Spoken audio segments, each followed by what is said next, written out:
क्या इंसान बिना खाए पिए 300 साल तक जिंदा रह सकता है? साइंस कहती है नामुमकिन, लेकिन कुरान कहता है हाँ। ये घटना हजारों साल पहले रोमन एम्पायर के एक शहर में हुई थी। वहां का बादशाह दकियानूस खुद को खुदा मानता था।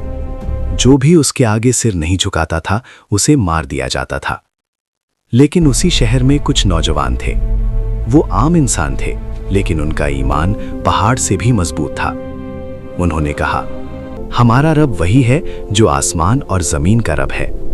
अपने ईमान को बचाने के लिए उन्होंने अपना घर-बार, दौलत और आराम सब छोड़ दिया और शहर के बाहर एक अनजान गुफा में जाकर छुप गए। थकान से चूर होकर वो सब सो गए। लेकिन वो रात कोई आम रात नहीं थी। अल्लाह ने उनके कानों पर पर्दा डाल दिया और वो गहरी नींद में चले गए। दिन बीते, महीने बीते, साल बीते और देखते ही देखते सदियां गुजर गईं, मगर वो सब सोते ही रहे।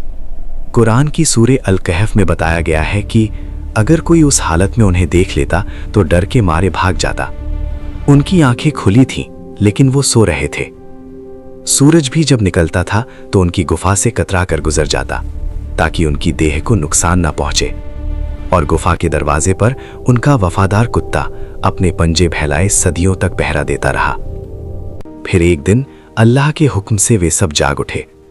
उन्हें लगा कि शायद वे एक दिन या आधा दिन ही सोए होंगे। भूख लगी तो एक नौजवान ने अपनी जेब से चांदी का सिक्का निकाला और खाना खरीदने के लिए शहर की तरफ चला गया। लेकिन जैसे ही उसने वो पुराना सिक्का दुकानदार को दिया, पूरा बाजार हैरान रह गया, क्योंकि वो सिक्का 300 साल पुराना था।